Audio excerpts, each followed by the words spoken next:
Okay, in this video I'm gonna be talking about the origins of the novel as a literary genre and the rise of journalism. First, some historical background. We are talking about 18th century England, so the English society in the 18th century, which is characterized by the rise of a new social class, that is the middle class. What kind of people were middle class people?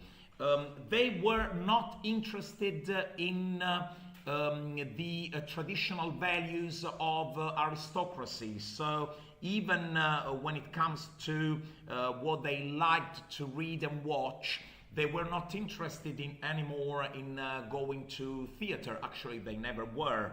That was some kind of thing that noble class people used to do.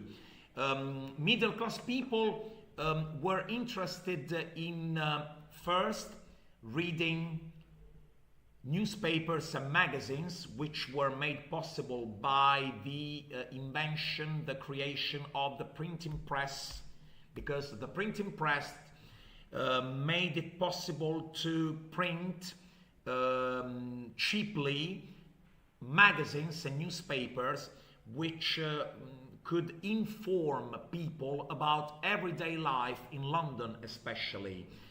So this takes us to talking about the so-called coffee houses. What are coffee houses?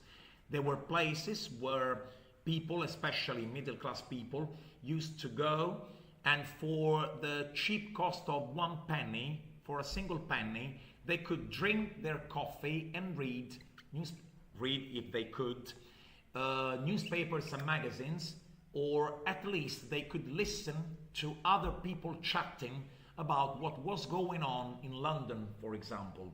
This was useful. So why were these coffee houses nicknamed penny universities? Because middle-class people felt the cultural and educational gap that separated them from aristocrats. They were basically illiterate. They were unlearned people. They could hardly read or write. So they knew nothing about politics, about literature, about anything. And they wanted to fill this cultural gap. So first, they had to read newspapers and magazines, made possible by the invention of the printing press. Second,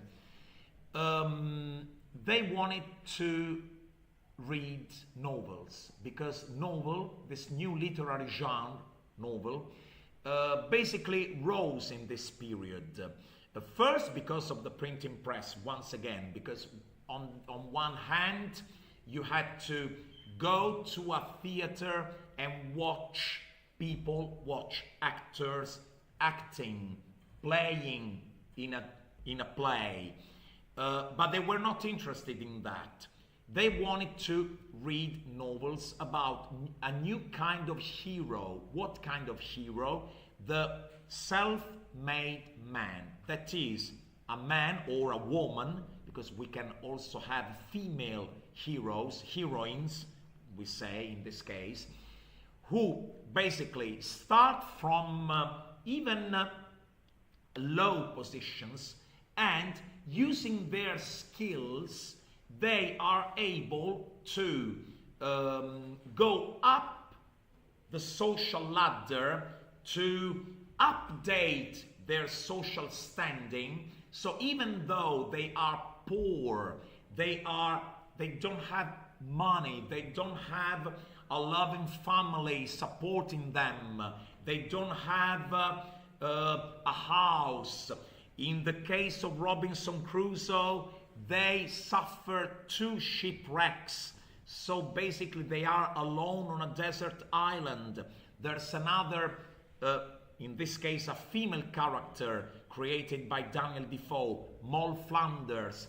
This girl is born in a London prison because her mother was convicted and had been sentenced to death.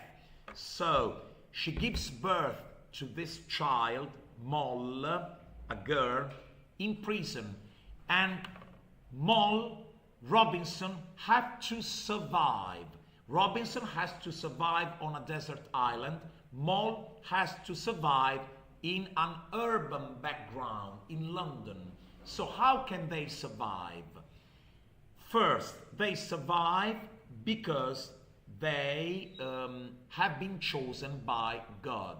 Because the first message that novel writers wanted to convey is that basically you are successful in life if God has a plan for you, if God has chosen you.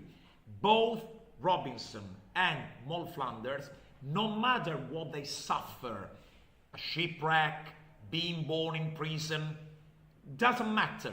If you have been chosen by God, you will become successful, rich someday or another, because God has a plan on you.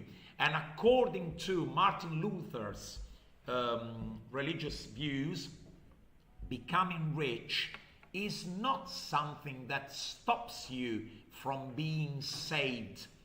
It's just the opposite. If you become successful, if you become a rich man, a rich woman, a respected and respectable man or woman, it means that you're gonna be saved in the afterlife. So, Daniel Defoe. Defoe, the first novel writer, had been a journalist till he turned 61. So later in life, he started writing novels. All his life, he had been writing for newspapers and magazines. So his writing style was the one of a journalist. He was matter of fact, objective, realistic. He didn't want to spend time talking about a person's psychology. He was not interested in psychology. He wanted to give facts, describe facts in the most objective and realistic way. So, once he had gained this skill, this writing skill, which he obviously had after a whole life spent writing articles for newspapers and magazines, of course he could write about anything he wanted. So he made this decision. I'm gonna write about fictional things. Fictional means the product of the writer's imagination. It comes from a Latin word, fingo, which means I imagine.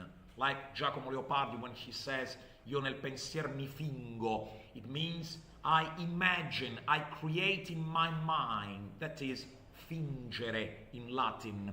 So fictional, a fictional character is a character who never existed, but in the author's mind. But the principle of the suspension of disbelief. The writer wanted us to believe that what he is saying, what he is writing about, is the truth.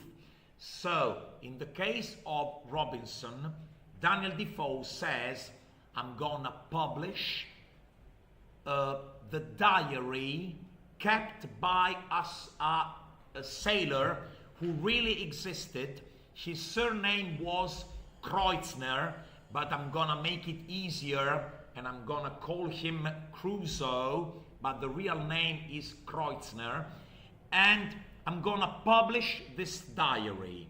So, in both cases, Moll Flanders and Robinson Crusoe, the style is objective and realistic. In the case of Samuel Richardson, what happens? This second novel writer decided that he wanted to give a psychological analysis too about his characters. His masterpiece is Pamela, an epistolary novel, that is, a novel which is based on a collection of letters exchanged between a 14-year-old girl, Pamela Andrews, and her father reading the succession of letters, we get a novel. So this is an epistolary novel, epistolary and psychological novel, because the story of this poor girl who goes to live and work in the house of a rich lady, Lady B, and then her son tries to seduce her, but she resists his seduction, even with the help of her father, who is constantly giving her advice about not falling for him, about not giving herself to this man, because otherwise she would lose her virtue. And the subtitle of the novel is Pamela, or The Virtue Rewarded. So once again, what is the reward for keeping, for preserving her virtue? Becoming rich. Why? Because Mr. B actually falls in love with her and marries her. So she's a kind of modern Cinderella, because just like Cinderella, who was married by Prince Charming and became a princess herself, so from being a poor girl to becoming a princess, in the same way, Pamela, we may say, she was also a part of God's plan. So predestination works for her too, because she was born into a poor family and then becomes a rich and respectable lady.